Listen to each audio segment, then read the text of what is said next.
Hello, everyone, and welcome to another coronavirus update. This is update 36. Ryan Ferran here, Chief Communications Officer of the Arcadia Unified School District, and always our Superintendent, Dr. Van Alstal. Great to see you. Thanks for spending some time with us and helping us understand all of this. Thank you, Ryan. Always appreciate being with you. So last Tuesday, about a week ago from tomorrow, we had our Board of Education meeting where we talked a lot about our roadmap and plan to reopening safely and our safety plan and everything that entails. We had updates from everybody. All that, by the way, is on our website or the YouTube channel. So in case you missed that, we have links to the presentation, the videos, so you can go back and look at that. The plan is on our website as well, but a lot was in that meeting. So just a brief recap of kind of the major things that we touched upon in that meeting, Dr. Van Alstal. Yeah, thank you, Ryan. I tell you, after almost a year now of having those board reports, so often talking about escalating numbers when it came to COVID-19 cases, this was a refreshing night, I think, for all of us. One of the things that we really wanted to emphasize at the last board meeting was our commitment to our guiding principles during the pandemic, and this has been since day one. The first big one is just our commitment to the safety and health of our students and staff. And that's been the number one guiding principle. Secondly is maximizing learning. We can't always control the variables and the disruptions, but within that, we can make the best decisions for Arcadia and for our students. So that was, the big part of just reminding our community that we are unique. And Arcadia has been making decisions based on those principles since day one. So the part that I think we spent the bulk of the evening on the reports was our safety plan. And I can't emphasize enough how important it is that our staff has been just committed to all of those quickly changing guidelines over the last 8 months on safety protocols that are coming down from the health department. A lot of energy and resources goes into making sure that we are on those weekly calls with the county. We're watching all the debriefings from the state and continue to upgrade all of our facilities and safety protocols as we've been going. So it was nice to be able to present to the public and to the school board with our confidence that we have met or exceeded all safety protocols, guidelines that we need to open schools. So that was a big bulk of the evening, but very proud to share that with the community. The second part of that was sharing that we have one milestone left, one big milestone, but that is our commitment to that health and safety of our students and staff, and that was ensuring that our staff had an opportunity to be vaccinated before returning to in-person learning. Yeah, and if people haven't seen the board meeting and the safety plan, it's very impressive the work our staff has done for PPE, getting prepared, the signage, and just the remarkable work they've done. So we encourage people to check that out. Our staff has done just a remarkable job in preparing for that. And again, it's all on our website, ausd.net. As we know, Dr. Van Alstal, a few days in the pandemic can seem like there's months and months of information that comes out, changes, adapts, and here we are again. It's just a few days later, and this is exciting, though, because there's a lot of good news that has happened in the past few days that will help us reach some of those milestones. It's a lot, but it's for the most part, it's really good. Where are we at now, just a few days later, almost a week later after that board meeting on Tuesday? Well, a lot has happened, Ryan, and it is great news. We could not have foreseen that the number of vaccine allocations for educators has finally escalated to the point that we feel confident just in the last couple of days. And by the way, today, March 1st, is the first official day that the state is setting aside a certain percentage of all the vaccines coming into the state just for educators and all support staff. So that's very exciting. And we're seeing some super pod locations opening up this week. So with that level of confidence, we were talking about that milestone at the last board meeting. We now have the confidence to say that on around spring break, we will be hitting that date where all of our staff will have the opportunity to be vaccinated. So we are now able to share an opening date for April 12th, right at the day that we return from spring break. And that is very exciting for all of us who have been waiting for this date for so long, just to imagine the laughter and the joy back on our campuses. So big news.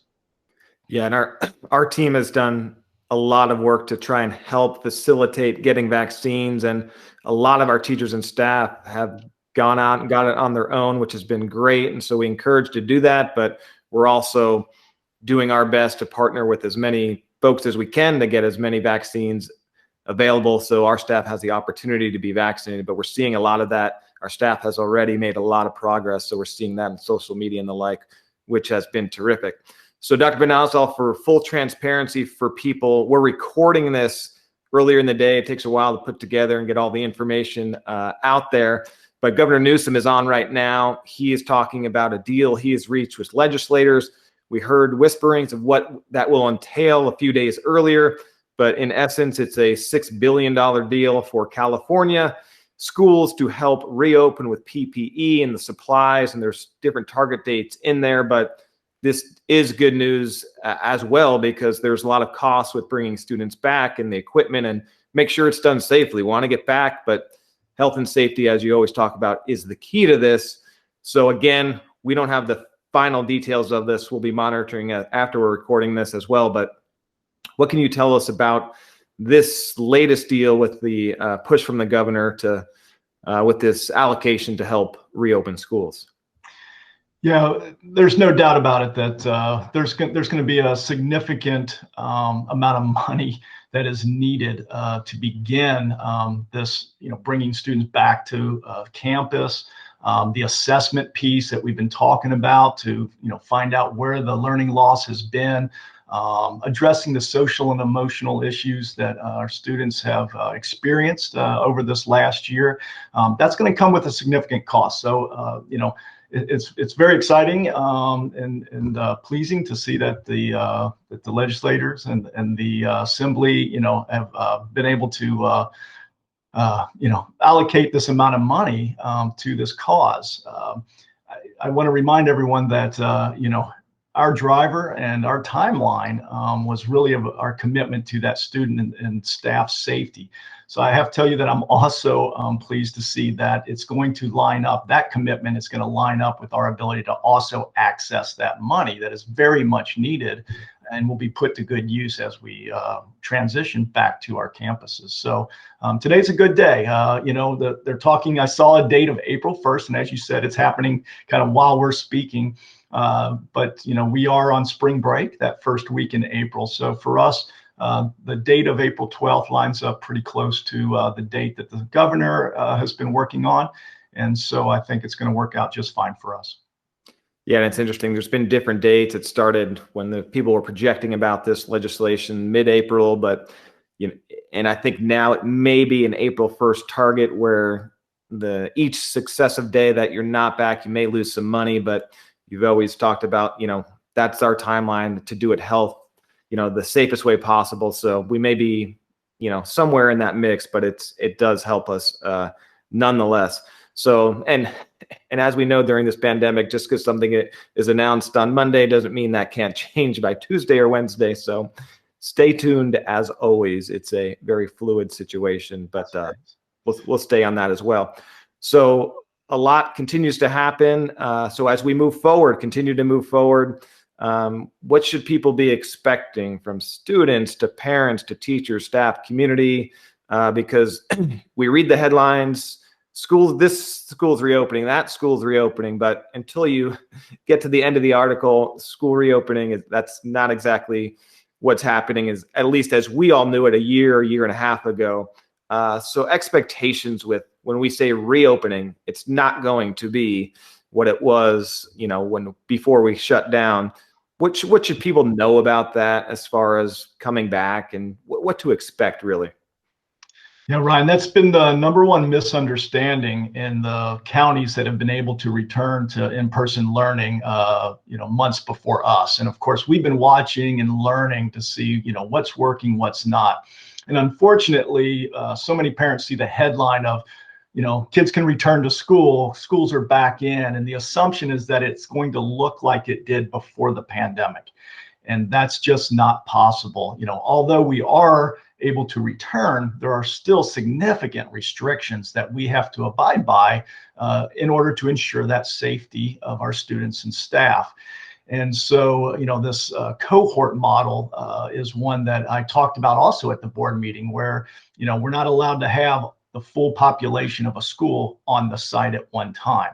So that forces these smaller cohorts, which means teachers can only be, teaching one group at a time, and then that group leaves and the other group comes. And there's different models of that, but we'll be exploring that.